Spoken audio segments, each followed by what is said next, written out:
Authentique et humaine, elle parle avec franchise.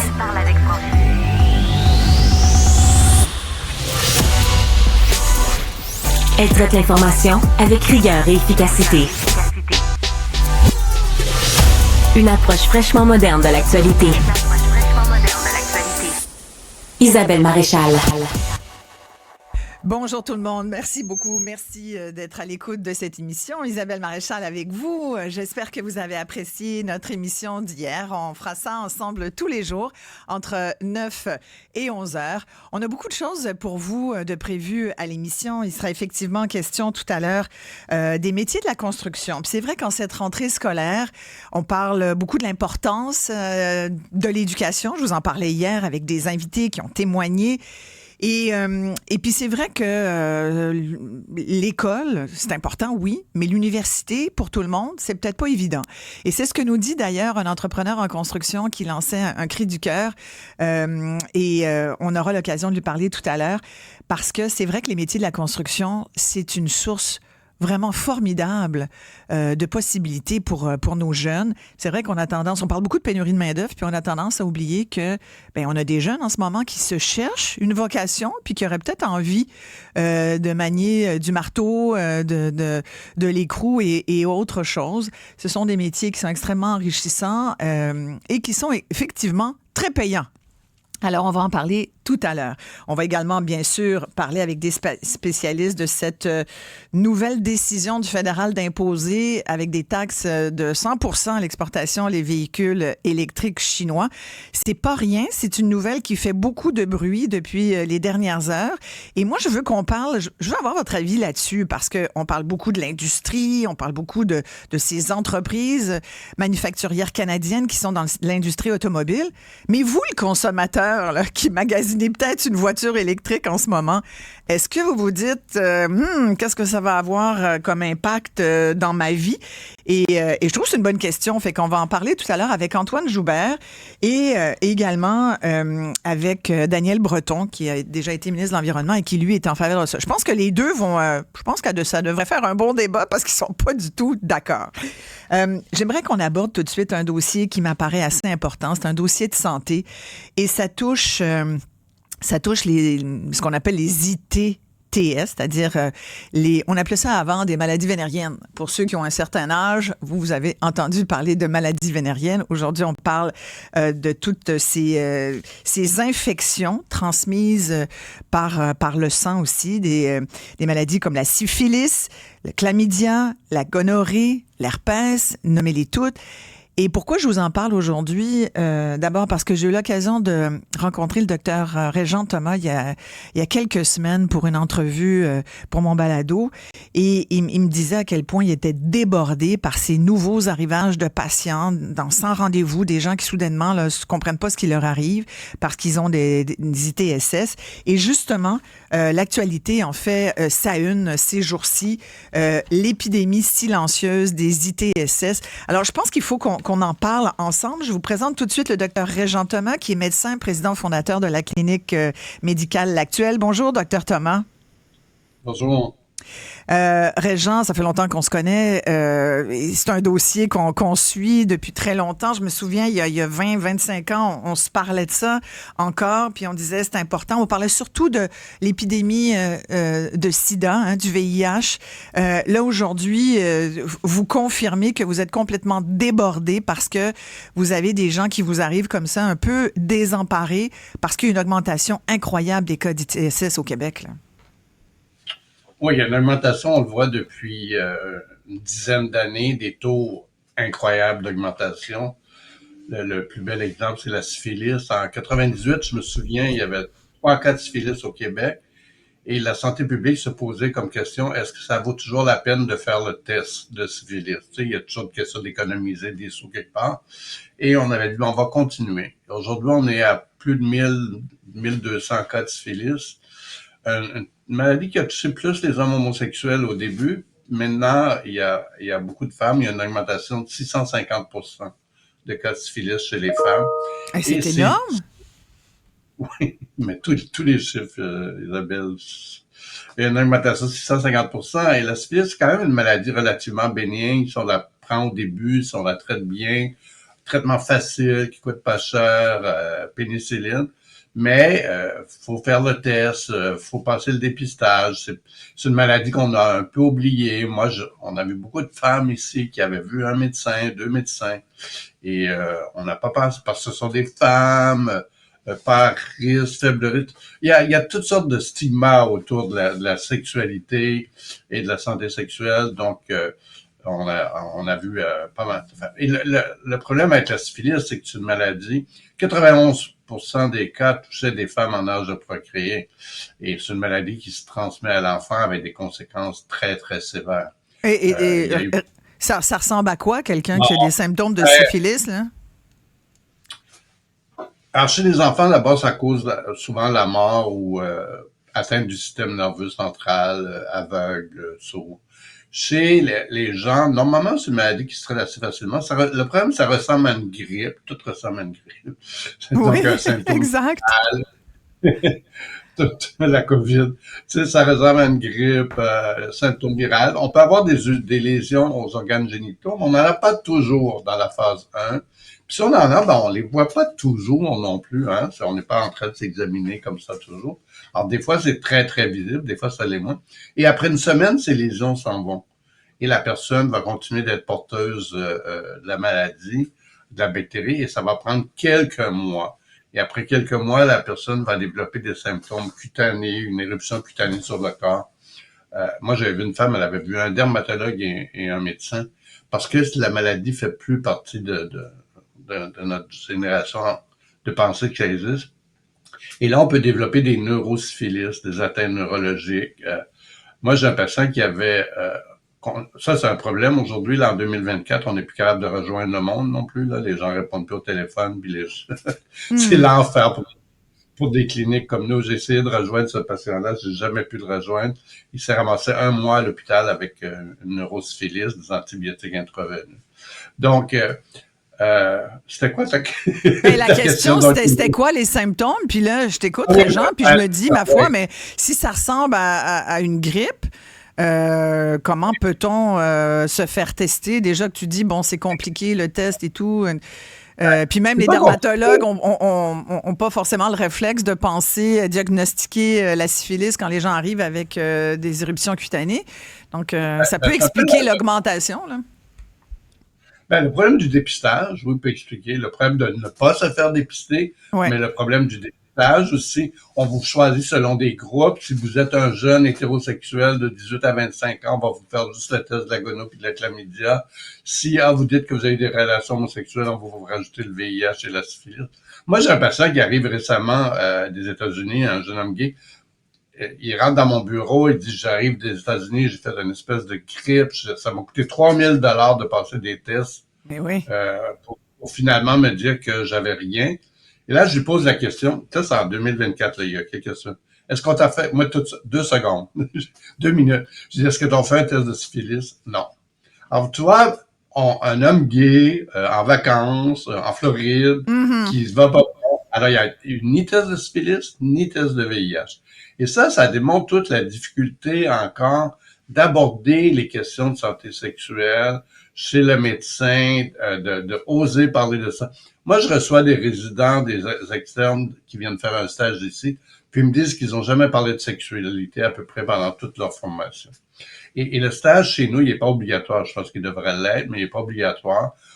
Donc, même ici, en 2024, au Québec, on a encore un malaise. 50% de nos patients à l'actuel qui prennent la PrEP, là, le traitement préventif contre le VIH, ont un médecin de famille et ne veulent pas aborder cette question-là avec leur médecin de famille, ou le médecin de famille ne veut pas aborder cette question-là. Pourquoi? Parce que la sexualité est encore à ce point tabou, Régent? Oui. Ben, on le voit, hein, il y a un recul. Je veux dire, quand on voit tous les discours, on voit quand tu dis que la première, moi, ça me fait toujours, j'écoute ça, la première ministre de l'Alberta, Danielle Smith, veut rendre l'éducation sexuelle pas obligatoire si les parents ne veulent pas, s'il n'y a pas le consentement des parents, à 16 ans. Mais on veut quoi? On veut des gens non éduqués, on veut des gens ignorants, On le sait depuis 40 ans. Isabelle, on a vécu toute une épidémie de sida, on a perdu tous des amis, et on a encore à recommencer. Il y a rien de...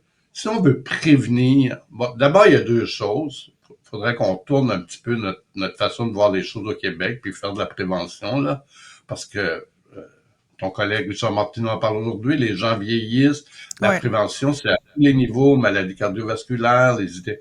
Pendant ce temps-là, le Québec, le Vancouver le paye. Le traitement préventif du VIH, par exemple, qui est efficace presque à 100%, hein, une pilule, puis bon. Là, des gens vont consulter un médecin, mais moi, je dis patients, si on va répondre non, mes impôts ne payeront pas pour ça. Par le médecin. Je dis pas qu'il faut le payer gratuitement pour tout le monde, mais peut-être les jeunes qui ont de la difficulté, que parfois les assurances, ce sont leurs parents. Parce que ce jeune-là, qu'on ne préviendra pas le VIH, mais dans 2 ans, il va avoir le VIH, puis là, on va payer toute sa vie pendant 50 ans pour un traitement de VIH. Alors que peut-être, si on l'avait fait dans une période difficile, je sais pas, problème d'alcool ou l'adolescence, peu importe. C'est la même chose avec gonorrhée, chlamydia. On a très, très peu de prévention. Le ministère répond toujours la même chose. Vous l'avez vu dans Québec Science. On fait des campagnes ciblées. En tout cas, moi, je ne sont pas très efficaces. Et la gonorrhée, Régent, elle peut être asymptomatique aussi, là. Il y a deux choses, gonorrhée chlamydia. Ça, c'est, Isabelle, je comprends pas. Encore aujourd'hui, je vois des patients, se sont fait traiter, ils ont avisé leur partenaire, ils reviennent, ils ont recouché avec la même personne, ils ont rattrapé de nouveau. Ben, ton partenaire ou ta partenaire s'est pas fait traiter. Non, elle avait pas de symptômes. Cette notion-là de ne pas avoir de symptômes est encore très, très présente dans la communauté. Deuxièmement, le dépistage, il doit être complet. Je m'excuse. Si vous faites un dépistage pour la gonorrhée de chlamydia, c'est pas juste au niveau des organes génitaux, c'est au niveau de la gorge, c'est au niveau de l'anus si vous avez des relations anales. Et souvent, ces tests-là ne sont pas faits. Et si vous allez dans le privé, ça coûte très cher. Et chaque fois que vous faites un prélèvement de plus, ben c'est 125 $ de plus. Donc, parce qu'il y a beaucoup de gens qui vont dans le privé parce que le public est débordé. Et gonorrhée, chlamydia, ça donne de l'infertilité. Alors, on fait quoi au Québec? On investit en infertilité. Je veux dire, c'est fou, là. C'est le chien qui se mord la queue, c'est terrible. Et la chlamydia aussi, et c'est toutes des bactéries, hein. Syphilis, gonorrhée, chlamydia, c'est 3 bactéries. La chlamydia, c'est souvent symptomatique ou il y a quand même des gens qui peuvent avoir des sensations de brûlure, tu peux avoir des pertes, des douleurs. Bon. Le problème chez les femmes, c'est que tout ça ressemble à une vaginite. Oui, il y a ça. Ouais. Donc, les femmes, ils viennent pour une vaginite, puis souvent, ça peut être une gono ou une chlamydia. Alors, si on a des facteurs de risque, faut pas se faire prescrire une crème à la pharmacie en pensant que c'est toujours des champignons. Alors, si on a des facteurs de risque, parce que la chlamydia et la gonorrhée chez les femmes ont des conséquences importantes. Si elles sont pas traitées, donc infertilité, douleur abdominale chronique, et ça a des conséquences importantes. Donc, si on a faut apprendre à aller se faire dépister. Il y a 2 ou 3 ans, je me souviens un peu exactement, Isabelle, 65% des nouveaux patients qui s'étaient fait dépister VIH positif à Montréal passaient le test pour la première fois. Aïe, aïe, aïe. Ouais. Ah non, on est à des années-lumière. C'est fou, là. Ouais. Donc, la stigmatisation autour de la santé sexuelle, le malaise, la formation, penser que le fait qu'on n'en parle plus, le ministère nous répond, on fait pas de grande campagne, mais pourtant on en fait pour le tabagisme, on en fait pour l'alcool, on en fait pour les drogues. Le fait de ne plus... Et surtout, Isabelle, le fait que le sida ne fait plus peur, le fait que le sida n'est plus mortel. Ouais. Et l'éducation sexuelle. Mais en même temps, tu vois, Régent, tu dis, parce que je comprends que c'est comportemental finalement. Cette augmentation, c'est parce que les gens ont plus peur des maladies transmises sexuellement, dont le sida, qui est pourtant, bon, est-ce que le sida est encore une maladie mortelle, Régent? Est-ce qu'on meurt encore du sida aujourd'hui? Non. Les gens... Dans les pays pauvres, il y a 60 000 morts par mois, mais dans les pays riches, non. Bon. Mais c'est quand même une maladie... qui n'est pas le fun à avoir, là. Tu veux pas avoir cette maladie-là. Non. Non. J'ai annoncé dans les 2 dernières années, là, un petit gars de 19 ans, puis un petit gars de 20 ans, puis j'ai dit, pourquoi t'es pas sur la PrEP? J'ai consulté un médecin dans les Laurentides, puis il m'a dit que c'était compliqué, puis il m'a dit d'aller à l'actuel. Quand il est arrivé à l'actuel, il était VIH positif. Il aurait dû avoir le traitement préventif en dehors de Montréal, du village gay de Montréal, là. Les gens ont pas d'avoir accès à ces soins-là. Mais tu sais, en même temps, j'allais dire, donc c'est comportemental, les gens ne font plus attention, ils se protègent plus. Mais je veux dire, en même temps, tu dis, il y a une stigmatisation autour de la sexualité, puis du thème de la sexualité, c'est très stigmatisé, c'est tabou.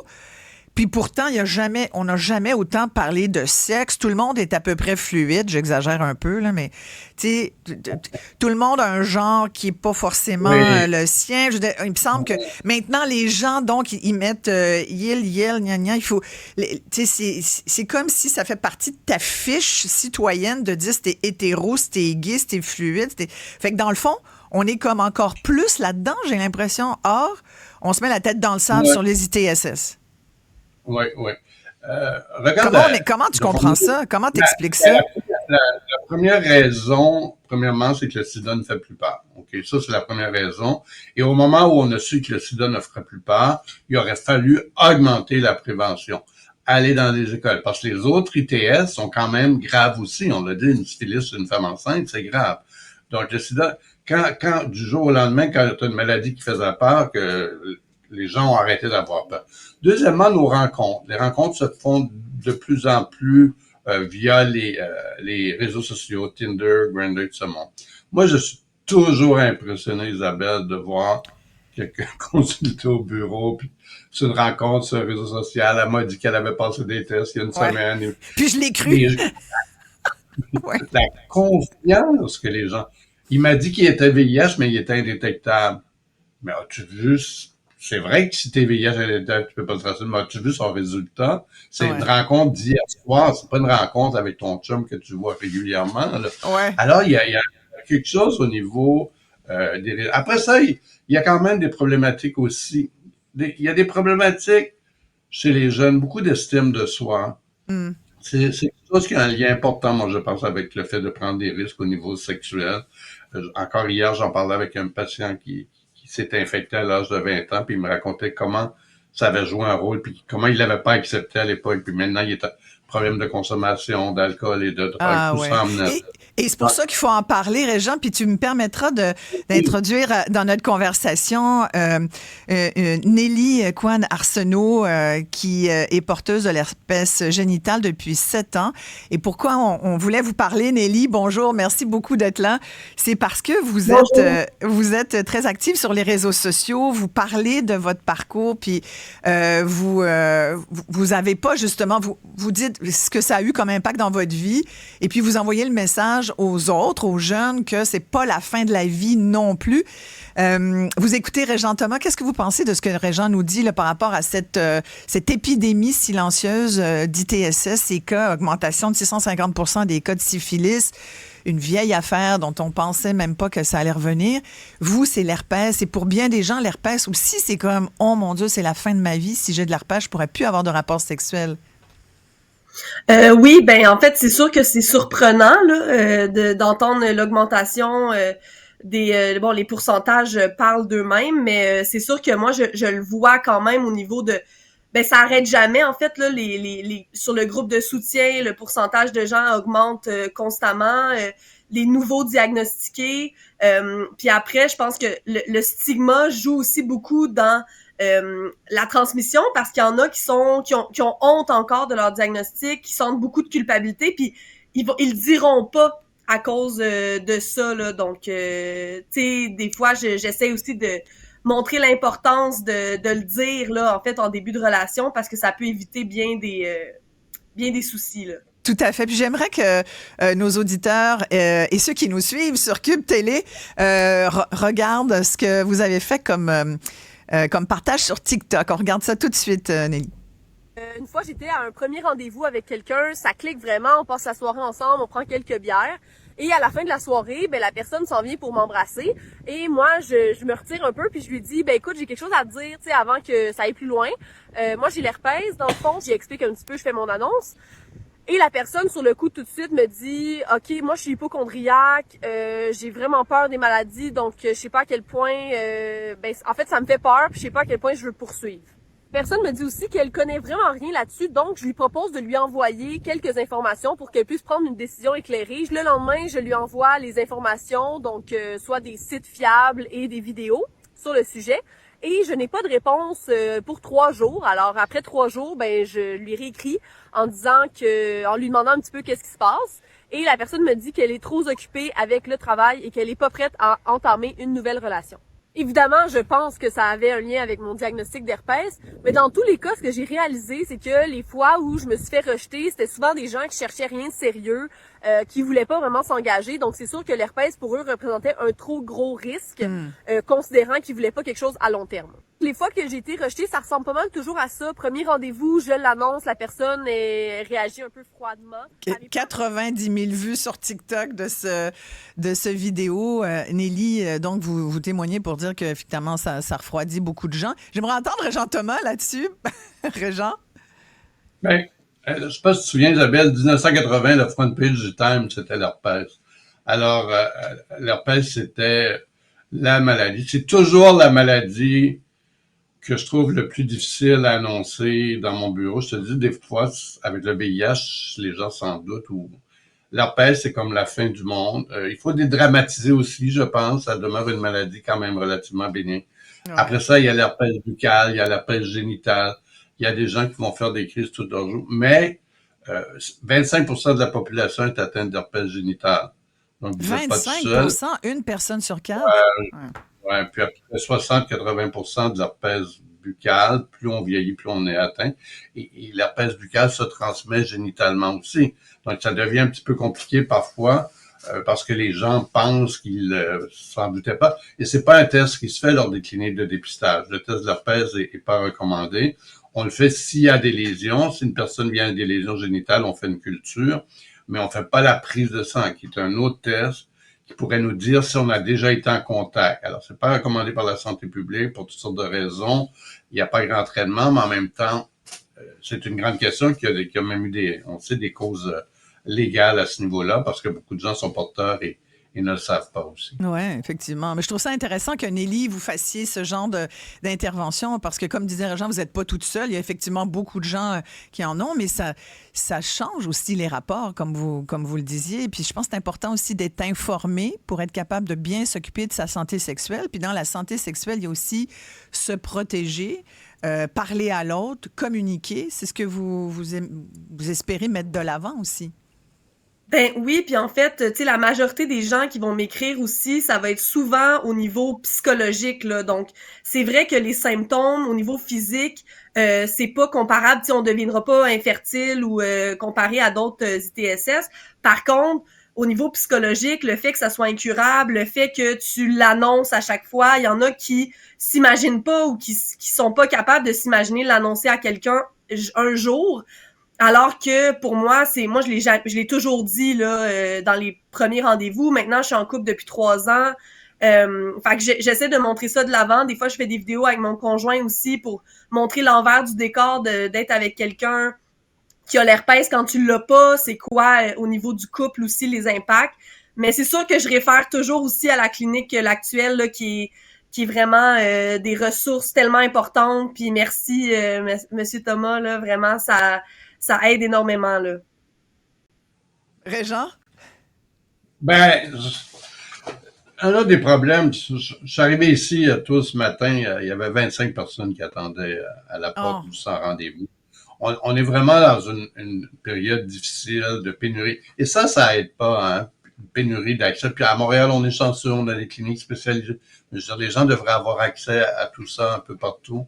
Puis, je pense à la PrEP, entre autres, le traitement préventif du VIH chez les hommes gays. Il n'y a plus de raison en 2024 de contracter le VIH avec ce traitement-là. C'est plus efficace qu'un vaccin, mais encore, il y a un problème d'accessibilité. On pense qu'il y a 10 à 20% seulement des gens qui la prennent versus par rapport à ceux qui devraient la prendre. Elle n'est pas gratuite au Québec, elle est gratuite à Vancouver, elle est gratuite dans une autre province, elle est gratuite en Angleterre. Ça fait qu'il faut avoir des assurances. Il faut avoir des assurances, sinon... Elle est remboursée par la RAMQ, mais il te reste à peu près... 30 à peu près.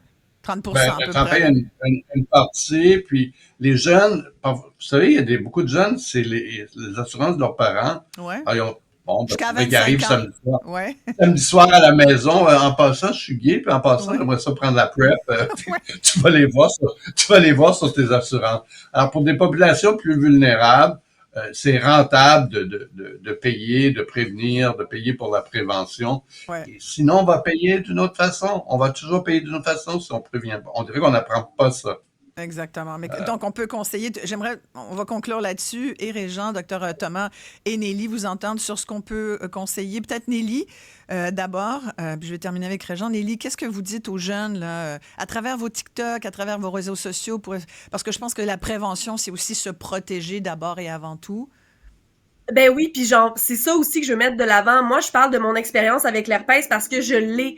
Par contre, je suis toute oui pour la prévention, puis j'en parle beaucoup dans mes vidéos. Je veux pas non plus banaliser ou dire que c'est correct, que c'est pas souhaitable là, d'avoir une TSS, mais malheureusement, ça arrive, donc j'essaie de déstigmatiser la chose, mais c'est sûr que la protection, la communication, en fait, d'en parler d'emblée. Moi, c'est des discussions que je n'ai plus le choix d'avoir. Donc, faut, avant même que j'aie des relations, que je parle de santé sexuelle, que je parle de mon diagnostic. Mais ça devrait être comme ça dans toutes les relations. On devrait avoir un moment de communication avec un futur partenaire pour parler un peu de, justement, santé sexuelle, etc. C'est pas parce que on a un diagnostic que là, on est comme au pied du mur puis il faut en parler, mais il faudrait le faire dans tous les cas. Fait que c'est ça que j'essaie de montrer aussi, l'importance de la communication puis d'avoir vraiment, oui, une confiance, mais pas une confiance aveugle. Là.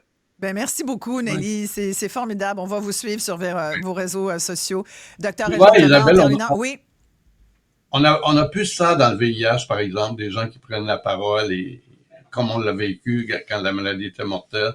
Deuxièmement, rappelons on a plus le ça, condom. Tu dis? Il y en a plus, tu dis? Non. Il y a plus de gens qui font ça. Gens, ah ouais, c'est ça. Ben, les gens vivent beaucoup isolés avec leur maladie, puis n'en parlent pas, puis ils prennent leur thérapie. Donc, on a plus ça. Terrible, on a plus toute cette éducation à travers les médias.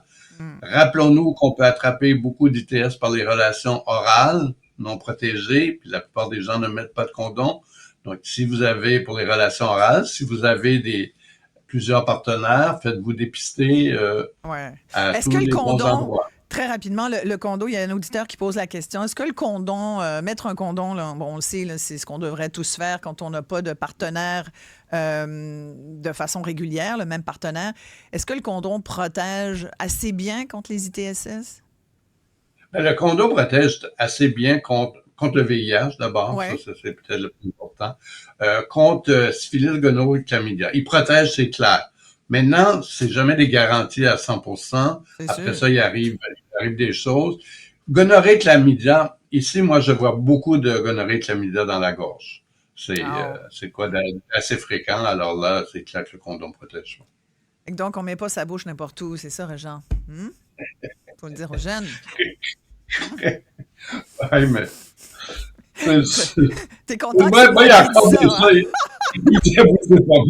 y a encore des choses que je vois, que j'entends. Je pense que j'ai tout entendu dans ma vie après ces 40 ans d'ITS, puis des fois, j'entends des choses que... Oh mon Dieu, j'avais pas entendu ça encore. C'est quoi la dernière chose que tu as entendue cette semaine qui t'a étonné? Qu'on peut dire à la radio. Ça se dit pas? Ça se dit pas. Bon. Hey, Régent Thomas, Dr Régent Thomas, merci beaucoup d'avoir pris le temps de nous parler. Merci Isabelle. Merci bien. D'en parler. Ben, il faut. Ben oui, ça fait 30 ans qu'on en parle, on lâche pas. On continue. Protégez-vous, les gens, sérieusement. Faites-vous dépister. Faites-vous dépister, exactement. Mais Régent, il est toujours là, il lâche pas. Hein? Merci, Dr Thomas. Je te laisse aller à tes patients. Dr Régent Thomas est médecin, président fondateur de la clinique médicale L'Actuelle. N'hésitez pas à consulter. Puis je sais que c'est pas facile, parce que savoir un médecin de famille, des fois, Régent nous l'a dit, même avec le médecin, des fois, on a de la difficulté à avoir cette conversation-là, mais c'est une conversation importante.